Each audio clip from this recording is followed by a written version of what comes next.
नजर को बदलो। ये दुनिया तुम्हें वैसी नहीं दिखती है जैसी कि ये दुनिया है। ये दुनिया तुम्हें वैसी दिखती है जैसे तुम खुद हो। जिसकी नजर जैसी है उसके लिए ये दुनिया वैसी ही है। एक बार की बात है, एक बहुत बड़ा नेता एक साधु के छोटे से आश्रम में गया, क्योंकि उसने बहुत सुना था उस साधु के बारे में और उसके मन में आया कि मैं एक बार जाकर के देखता हूं कि लोग इतनी तारीफ क्यों करते हैं उसकी।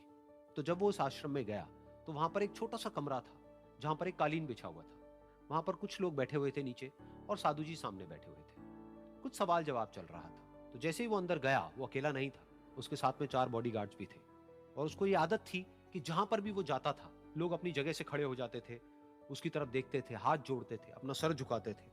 लेकिन यहां पर ऐसा कुछ भी नहीं हुआ। साधु ने उसकी तरफ देखा तक नहीं, क्योंकि वो साधु किसी के सवाल का जवाब दे रहे थे। लेकिन नेता को इस बात पे गुस्सा आ गया। नेता को लगा कि ये मेरी बेइज्जती है। तो उस नेता ने साधु की बात को बीच में ही काटते हुए थोड़ा गुस्से से कहा, मैं आपसे कुछ कहना चाहता हूं। साधु ने उसकी तरफ देखा और बोले, आप थोड़ी देर रुकिए, पहले मैं इनके सवाल का जवाब दे लूं, उसके बाद में मैं आपसे बात करूंगा। तब तक अगर आप चाहें तो आप बैठ सकते हैं। बस साधु का इतना कहने की देर थी। नेता का चेहरा गुस्से से लाल हो गया और फिर उसने अपना सारा गुस्सा उस साधु के ऊपर निकाल दिया। अभी तक वो नेता बहुत ही तमीज से बात कर रहा था, यानी कि आप कह करके बात कर रहा था। अब वो तू तड़ाक पे उतर आया। नेता ने उस साधु को कहा, तुझे पता भी है मैं कौन हूं और तू किससे बात कर रहा है? साधु ने उसकी तरफ देखा और कहा, मुझे इससे कोई फर्क नहीं पड़ता कि आप कौन हैं, लेकिन आप जो कोई भी हैं, अगर आप चाहते हैं कि मैं आपके सवाल का जवाब दूं या आपसे बात करूं तो आपको कुछ देर रुकना होगा। और साधु के ये कहते ही नेता गुस्से से पागल हो गया और वहीं सबके सामने चीखने चिल्लाने लग गया, अब मैं तुझे तेरी असली औकात दिखाऊंगा। तूने मुझसे पंगा लेकर के ठीक नहीं किया है। तुझे पता भी है मैं तेरे बारे में क्या सोचता हूं। साधु ने फिर से उसकी तरफ देखा और बड़े ही प्रेम से कहा कि मुझे इससे कोई फर्क नहीं पड़ता है कि आप मेरे बारे में क्या सोचते हैं। आप जो चाहे वो मेरे बारे में सोच सकते हैं। फिर उस नेता ने बोला कि तू चाहे सुनना चाहता है या नहीं, लेकिन मैं तुझे बताऊंगा यही सबके सामने कि मैं तेरे बारे में क्या सोचता हूं। तू एक बहुत ही घटिया इंसान है। तू कोई साधु नहीं है, तू एक ढोंगी है, पाखंडी है। और यहां पर जितने भी लोग बैठे हैं उन सबको बेवकूफ बना रहा है। तेरा बस एक ही मकसद है कि इन लोगों की जेब में जितना भी पैसा है वो सब तेरे पास में आ जाए। तू अपने फायदे के लिए इन लोगों का इस्तेमाल कर रहा है और अब मैं तुझे नहीं छोड़ने वाला। तेरा पर्दाफाश करके रहूंगा पूरी दुनिया के सामने। लेकिन उसके इतना बोलने के बाद भी उस साधु के चेहरे पर हल्की सी मुस्कान बनी ही रही। ये देखकर वो और तिल मिला गया और उसने कहा, अब बहुत हुआ, अब मैं यहां 1 मिनट भी नहीं रुकने वाला। लेकिन अभी भी तेरे पास में मौका है। अगर मुझसे माफी मांगनी है या मुझसे कुछ कहना है तो कह सकता है। इतना सब होने के बाद भी साधु बिल्कुल शांत था और उनके चेहरे पर एक मुस्कान थी। उन्होंने अपनी आंखें बंद कर ली। फिर साधु ने अपनी आंखें खोली, हाथ जोड़े और कहा कि मुझे आपसे कोई गिला शिकवा नहीं है। मेरे मन में आपके लिए कोई भी गलत ख्याल नहीं है। जो भी आपने मेरे बारे में कहा वो आपकी अपनी सोच थी। तो मुझे आप में कोई भी बुराई नजर नहीं आती है। मुझे आप एक बहुत ही भले इंसान लगते हैं। और साधु के इतना कहते ही नेताजी का दिमाग 7वें आसमान पर पहुंच गया।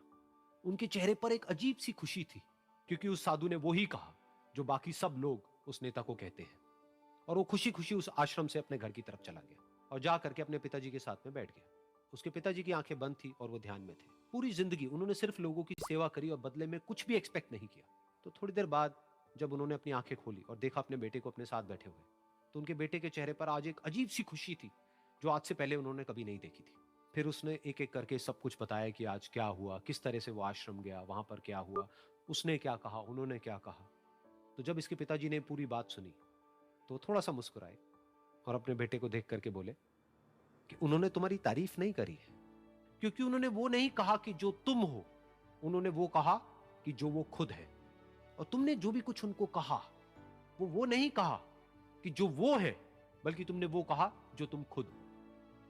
यही बात वेदों में भी कही गई है, यथा दृष्टि तथा सृष्टि। ये दुनिया तुम्हें वैसी नहीं दिखती है जैसी कि ये दुनिया है। ये दुनिया तुम्हें वैसी दिखती है जैसे तुम खुद हो। जिसकी नजर जैसी है उसके लिए ये दुनिया वैसी ही है। तो अगर तुम अपनी दुनिया को बदलना चाहते हो तो उसका सिर्फ एक तरीका है, अपनी नजर को बदलो। इस दुनिया में बहुत सी भाषाएं बोली जाती है। इन सारी भाषाओं में सबसे मीठी भाषा होती है मतलब की भाषा। अगर आपसे कोई बहुत मीठा बोलने लगा ना, समझ जाइए कि कहीं ना कहीं मतलब छुपा है। मतलब की भाषा बहुत होगी यहाँ पे। लेकिन ये ज़ुबान जो है ना आजकल बहुत खतरनाक हो गया।